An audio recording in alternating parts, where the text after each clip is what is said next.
This is the higher tier section on variation, inheritance and evolution. For the higher tier, you need to know a bit more about variation and inheritance in plants and animals. First, variation. Variation within a species can be caused by environmental or genetic factors.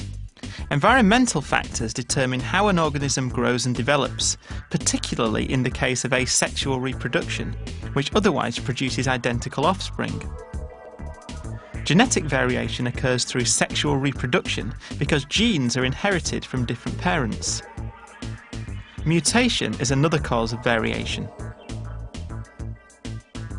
A mutation is a random mistake in the copying of chromosomes during cell division. They mostly occur naturally through ionizing radiation, and some chemicals may increase the occurrence of mutations. Mutations are of two types: gene mutations and chromosome mutations. The next clip explains gene mutations.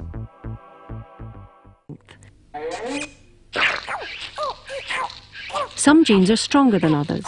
They're called dominant genes, and the weak ones are called recessive.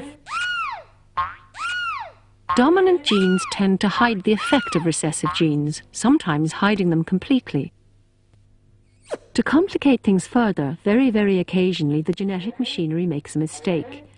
A chemical mix-up creates a mutation, a new gene that never existed before. Sometimes a mutation is good for a species, but other times it creates problems. Every one of these dog breeds is associated with an inherited disease caused by recessive mutant genes. It happens because of their breeding. In nature, all kinds of dogs would mate with each other, so it's unlikely that two parents mating would both pass on the same recessive gene to a puppy. But to keep pedigree breeds pure, only a small number of dogs are mated together. Inbreeding is the result. Pedigree dogs might look attractive, but they're much more likely to inherit recessive genes that can lead to crippling disease. Small mutations, where a gene is slightly altered, contribute to variations between generations and can lead to changes in characteristics that can be damaging or beneficial. Gene mutations are usually recessive, so their effect is often hidden by dominant genes, whilst in chromosome mutations, a major change occurs which can affect part of or a whole chromosome. Down syndrome is caused by the presence of an extra chromosome. Next, more about inheritance. Before we start, here are some of the key terms you need to be sure of. Chromosomes are long, complex chains of DNA within the nucleus of each cell. Genes are short chunks of chromosomal DNA which are responsible for particular characteristics. Gametes are male or female sex cells, such as a sperm, pollen or egg cell. Alleles are different forms of the same gene for a characteristic.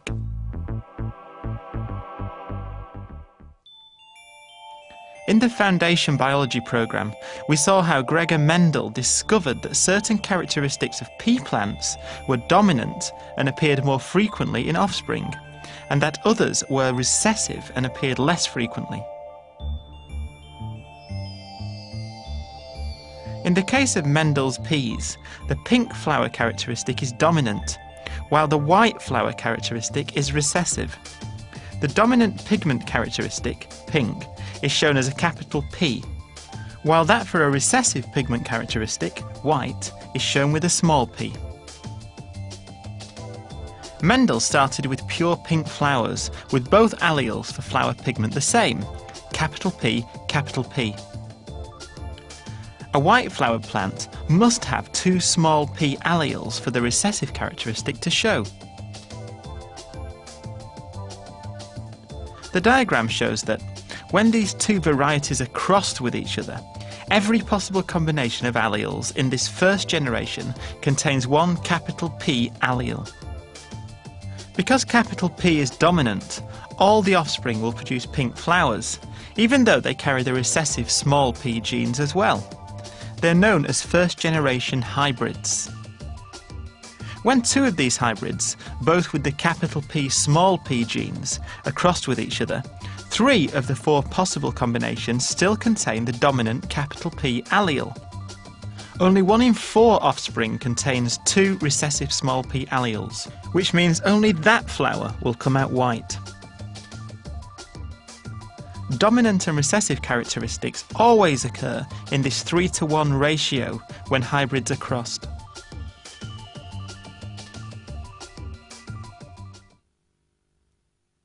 Now let's look at how the sex of an offspring is inherited in humans. Human cells have 46 chromosomes in their nucleus, 22 pairs plus an XX in the female, or an X and shorter Y in the male. Sex is determined by those X and Y chromosomes. This is how it works. All female eggs are XX, but half the male sperm are X and half are Y. If an X sperm fertilises the X egg, then the baby will have XX chromosomes and be a girl. If a Y sperm fertilises the X egg, then the baby will have XY chromosomes and be a boy. Half the male sperm being X and half being Y explains why the human population is roughly half and half, male and female. X and Y chromosomes carry other genes on them, besides those determining sex, which cause other characteristics to be inherited. Homologous chromosomes carry genes for the same characteristics at the same place on the chromosomes, so every characteristic has 2 genes for it. However, because the Y chromosome is smaller, X and Y chromosomes do not carry all the same genes. So men have only one of the genes carried on the X chromosomes, but women have both. For example, one of the genes carried on the X chromosome is for blood clotting.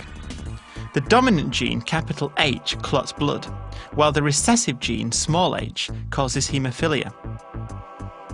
Men carry only one allele for blood clotting, because the Y chromosome is shorter and is missing this gene. So if men inherit the recessive gene, small h, it will be expressed as haemophilia because there isn't another dominant gene, capital H, to override it. Sons born to women who carry the recessive small h gene have a 50-50 chance of developing the disease. As well as carrying the characteristics we inherit from our parents, genes can pass on any inherited diseases that may run in the family. Some inherited diseases are caused by faulty genes. Some inherited diseases are sex-linked. Huntington's chorea is a disease caused by a dominant gene. If either parent has the gene, there is a 50% chance that the offspring will inherit it. Cystic fibrosis is a disease caused by a recessive gene. It can be carried from generation to generation, masked by other dominant genes. But if 2 carriers mate, there is a 25% chance of the disease surfacing. Genes have complex structures, and for higher tier papers, you'll need to know something about DNA, the material from which genes are formed. DNA contains the instructions for making proteins. As you watch the next clip, note down how the genetic information is carried by DNA. Each cell contains a nucleus, which holds 23 pairs of chromosomes. All the information which is needed to make a human being is contained within these. They're made up of 2 strands of DNA twisted into this spiral shape. And along these spiral strands are found the genes, our own personal genetic codes. A DNA molecule is shaped like a double helix. A long strand of DNA contains many pairs of smaller molecules called bases. If you could unwind the double helix, the pairs of bases would be arranged like the rungs of a ladder. There are 4 different bases called C, G, A, and T for short. These are the 4 letters of the genetic alphabet, and they can be arranged in any order. You can think of this arrangement as a genetic code containing all the instructions for making a living organism. There might be billions of letters. Genes are made of deoxyribonucleic acid, hence DNA. DNA molecules are very large polymers and are coiled up into the shape of a double helix. The smaller monomers that make up the DNA polymer are called nucleotides. Each nucleotide is made up of a phosphate group, a deoxyribose sugar, and a nitrogenous base. The phosphate and sugar units alternate to make up the two sides of the DNA ladder. The bases are either adenine, thymine, cytosine, and guanine, referred to as A, T, C, and G. Each of these bases is a different size and shape, so A will only fit next to T, and C will only fit next to G. A and T and C and G are called complementary bases because they always pair together. These pairs of bases make up the rungs of the DNA ladder. So the final DNA structure looks something like this, the famous double helix shape. The sequence of bases in the DNA provides the code that determines what kind of cell is produced. This is how it works. Cells are made from different protein which are made up from different combinations of amino acids. The code for a particular amino acid is a triplet of 3 bases, such as GGC or TCC. Each amino acid has a different code. For example, GGC is the code for the amino acid glycine, wherever it occurs in all living things.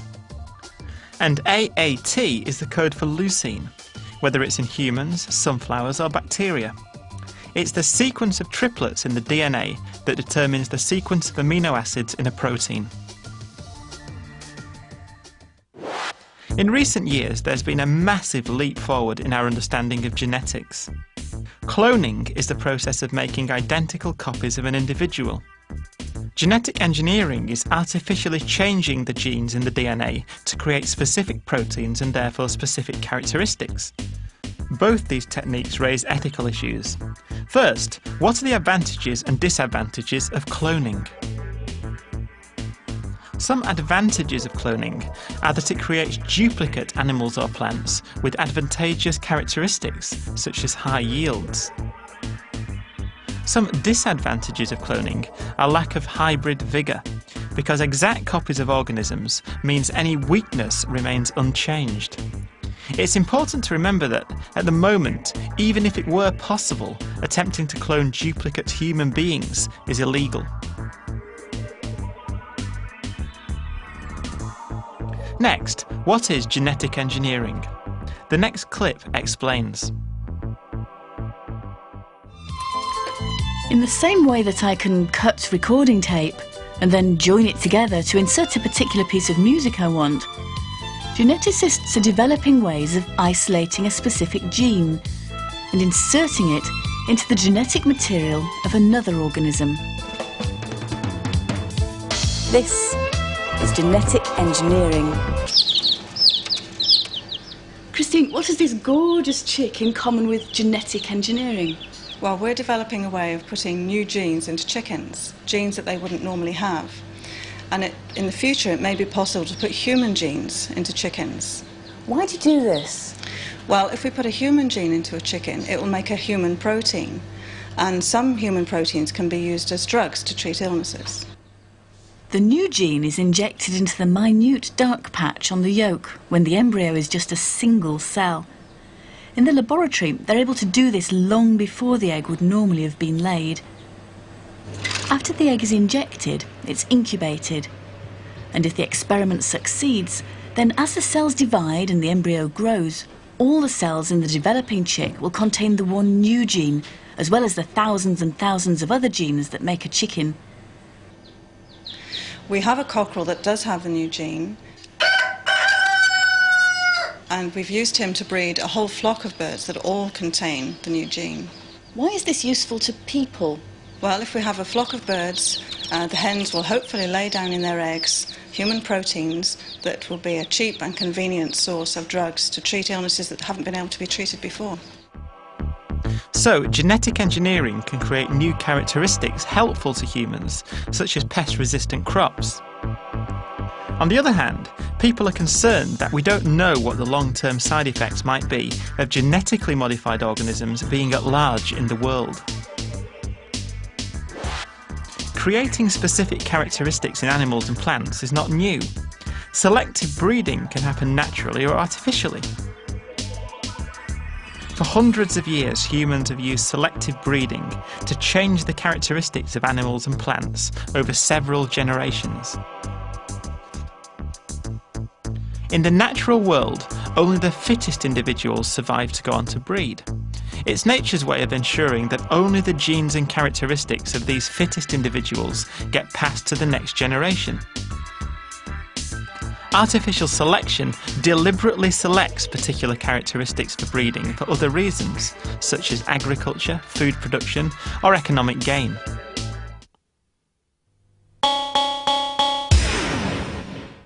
That's the end of the higher tier section on variation, inheritance, and evolution.